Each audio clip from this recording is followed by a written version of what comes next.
आज उनसे हमें सीखने का मौका मिलता है। उनको भी आज श्रद्धांजलि का अध्यक्ष जी, मौका जिस दिया। तरह से संविधान दिवस है, राहुल गांधी कहते हैं कि जो इस तरह से इस सरकार में लोकतंत्र खतरे में है, कितना बार? बिल्कुल सही कह रहे हैं कि आज संविधान पर भी प्रजातंत्र पर भी खतरे के बादल मंडराए हुए हैं।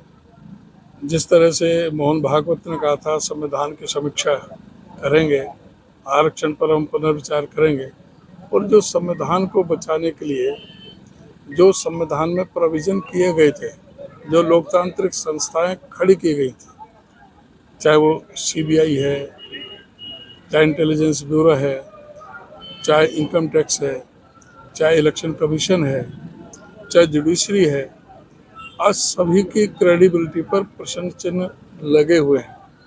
आज ऐसा लगता है कि देश में, ऐसा लगता नहीं, ऐसा है, अघोषित इमरजेंसी लगी हुई है। कोई बोलता है तो उसके खिलाफ ही मुकदमे दर्ज कर दिए जाते हैं। संवैधानिक संस्थाओं का दुरुपयोग हो रहा है। उससे जो है आज संविधान खतरे में है, प्रजातंत्र खतरे में है। अगर इसको नहीं रोका गया तो देश में जो तानाशाही, जो वो प्रवृत्ति के लोग इसमें आ जाएंगे और वो देश के लिए बहुत नुकसानदायक होगा। 5 राज्यों के चुनाव जिस तरह से क्या असर करेंगे, और जिस तरह मतदान हुआ है ज़्यादा? 5 राज्यों के चुनाव में इनका सुपड़ा साफ होना निश्चित है और यही आगे का 24 का खाका पेश कर देगा। एक नोटिस शब्द काफी ट्रेंड कर रहा है, राहुल गांधी को चुनाव आयोग ने जो है जिस तरह से एक नोटिस भी जारी किया है। कई करोड़ लोगों ने पनौती शब्द का इस्तेमाल किया। राहुल जी ने भी कहा पनौती मोदी।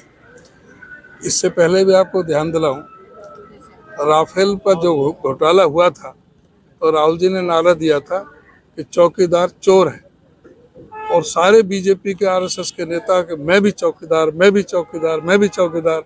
आज कोई भी नहीं कह रहा कि मैं भी पनौती, मैं भी पनौती, मैं भी पनौती। ठीक है। ठीक है। ये बड़ा है? आज बीजेपी वालों को कहना चाहिए कि मैं भी पनौती। जब मैं भी चौकीदार का था तो आज राहुल जी ने कहा है। और ये पनौती अब आगे 2024 में देखना, सारे देश के लिए पनौती साबित होंगे मोदी जी। एक और सवाल है, जिस तरह से अभी हाई कोर्ट का जो फैसला है हरियाणा में जो स्कूलों की जो शिक्षा को लेकर, और साथ में जो लड़कियों के टॉयलेट की व्यवस्था नहीं है उसको लेकर, देखिए वो कुछ नहीं है। हम जगह जगह कितनी बार हमने विधानसभा में भी और विधानसभा के बाहर अपनी अपनी रैलियों में सब जगह हमने इस मुद्दे को उठाया। इस सरकार पर जू नहीं रह गई। इस सरकार ने शिक्षा का पूरी तरह से बंटाधार कर दिया है। आज 538 स्कूलों में लड़कियों के लिए टॉयलेट नहीं है। 1047 स्कूल ऐसे हैं जहाँ लड़कों के लिए भी टॉयलेट नहीं है। 121 स्कूल ऐसे हैं जहाँ पर बिजली की व्यवस्था नहीं है। 341 ऐसे स्कूल हैं जहाँ पर 4 दीवारी नहीं है। आज 8240 कमरों की जरूरत है, स्कूल के कमरों की। आज 5630 वो कमरे चाहिए जिसमें लेबोरेटरी और लाइब्रेरी चाहिए। इन्होंने 4800 स्कूल मर्ज कर दिए, 498 स्कूल खत्म कर दिए। फिर भी जो रैशनलाइजेशन उन्होंने किया है उसके तहत अध्यापकों के पदों को खाली करने में लग रहे हैं, कम करने में लग रहे हैं। उसके बावजूद भी आज भी 25,192 पद आज भी खाली पड़े हैं। और ये बेशर्मी से कहते हैं कि बच्चे नहीं उपलब्ध, इसलिए हम स्कूलों को मर्ज कर रहे हैं। इनको ये तो चिंता का विषय है, चिंतन का विषय है। इनको सोचना चाहिए कि बच्चे क्यों छोड़ रहे हैं। कि जब स्कूलों में ना अध्यापक होगा, ना वहाँ पर कोई इंफ्रास्ट्रक्चर होगा, बैठने के लिए जगह नहीं होगी, टॉयलेट नहीं होंगे, 4 दीवारें नहीं होगी, कमरे नहीं होंगे, कोई लाइब्रेरी का, लेबोरेटरी का कोई वहाँ पर कोई भी प्रबंध नहीं होगा, तो अपने बच्चों को मजबूरी में जो है वो उसमें प्राइवेट स्कूलों में पढ़ाते हैं। नहीं तो इन्हीं सरकारी स्कूलों में तो पढ़ करके पहले सारे अफसर बनते थे। अब तो ये जो सरकारी स्कूल है ये तो एक चपड़ासी भी नहीं बनते इनके। प्रधान जी, अध्यक्ष जी, बीजेपी के अध्यक्ष हैं अभी नायब सिंह ने हुए हैं। उनका ये कहना है कि कांग्रेस की दुकान खाली हो चुकी है, जो विकास कर सकती है वो भाजपा कर सकती है। और जिस तरह से राजस्थान में उन्होंने सिलेंडर की बात की तो उन्होंने कहा कि उनके मैनिफेस्टो में था। नायब सिंह सैनी चारा अभी अध्यक्ष बने हैं मेरे साथ विधायक रहे, मुझे पता है, मुझे उनके साथ विधायक रहने का मौका मिला। लेकिन वो ये कहें कि कांग्रेस की दुकान खाली, अगर कांग्रेस की दुकान खाली है तो कांग्रेस की संस्थाओं को ही ये बेच के अपना गुजारा कर रहे हैं। आज जो जल थल नभ जो सारे बेचे जा रहे हैं, हवाई जहाज हवाई अड्डे बेचे जा रहे हैं, पनडुब्बियां बेचे जा रही हैं, सारे बिजली के कारखाने, कोयले के कारखाने, यहाँ तक कि इंश्योरेंस के एजेंसी और बैंक के जो प्राइवेटाइजेशन हो रहा है, निजीकरण की तरफ जो हो रहा है, सारे जो पब्लिक सेक्टर के दायरे जो कांग्रेस ने बनाए उनको बेच बेच के अपना गुजारा कर रहे हैं।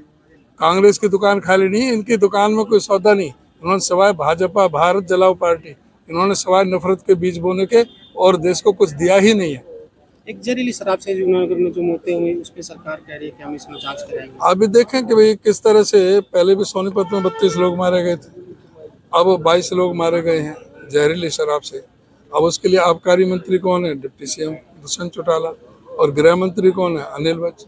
उसकी नाक के नीचे, गृह मंत्री के नाक के नीचे ये जहरीली शराब बनाई जा रही थी। 2021 में भी साहा थाने में उसके खिलाफ मुकदमे दर्ज थे। उसके बावजूद भी वो अभी जो था वो अंकित मोगली, उसके खिलाफ जो मुकदमे दर्ज थे उसको अभी भी ढीला छोड़ रखा था, उसकी तरफ ध्यान नहीं किया। पहले भी जहरीली शराब में पकड़ा गया था, उसने फिर दोबारा से जहरीली शराब का कारोबार शुरू किया और उसमें ये इतने लोग मारे गए। तो जो अनिल विज है वो पूरी तरह से गृह मंत्री के रूप में भी फेल है, स्वास्थ्य मंत्री के रूप में भी फेल है। इनकी डेढ़ महीने से फाइलें पेंडिंग पड़ी हैं, कोई डिसीजन नहीं लेते। मुख्यमंत्री का इनका आपस में बनती नहीं, एक दूसरे से लड़ते रहते हैं, एक दूसरे पे कोई फाइल इनकी निकलती नहीं। पूरी तरह से अनिल विज गृह मंत्री के रूप में भी और स्वास्थ्य मंत्री के रूप में एक फेल कैबिनेट मंत्री है। सिवाय अपने बयानबाजी के उसके पल्ले कुछ नहीं है। और इसी तरह से दुष्यंत चौटाला को जिम्मेदारी लेनी चाहिए। पहले जो जहरीली शराब का हुआ था सोनीपत में, उसमें एसआईटी बनी थी, उसका क्या हुआ? एसआईटी बनती, उसकी कोई रिपोर्ट नहीं आती। तो ये पूरी तरह से विफल सरकार हर मोर्चे। हमारी शैलजा यात्रा शुरू कर रही है, क्या ये कांग्रेस का अधिकृत कार्यक्रम? अच्छी बात है, कोई भी कांग्रेस का आदमी कोई यात्रा शुरू करता है, लोगों में जागरूकता लाता है, चेतना आती है, तो किसी को क्या एतराज है? भूपेंद्र सिंह हुड्डा कहते हैं कि अगर अधिकृत होगा तो मैं जाऊंगा, नहीं तो ऐसे नहीं जाता हूँ। नहीं, वो ठीक है, जो अपना जिस तरह से प्रोग्राम कर रहे हैं अपना कर सकते हैं, कोई भी उसमें कोई पार्टी विरोधी तो गतिविधि में कोई है नहीं, पार्टी का काम ही तो कर रहे हैं, क्या नुकसान है? भाई हेलो सर,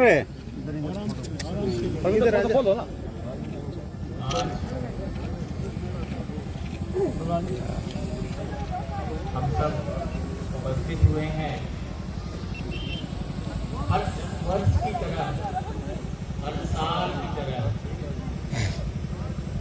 इस समाधि स्थल पर हम उनको याद करेंगे, उनके विचारों को, उनके मूल्यों को। हम उस गांधीवादी विचारक चिंतक की समाधि पे खड़े हैं। इसका टेलीफोन नंबर फीड कर, हाँ, और उनको बताता हूँ। हाँ, करेंगे और आ जाएंगे, ठीक है, कर लेंगे, देख लीजिए, MP साहब से बात कर लेंगे। चलो ठीक है, चलो बहुत बढ़िया कार्य। नमस्कार।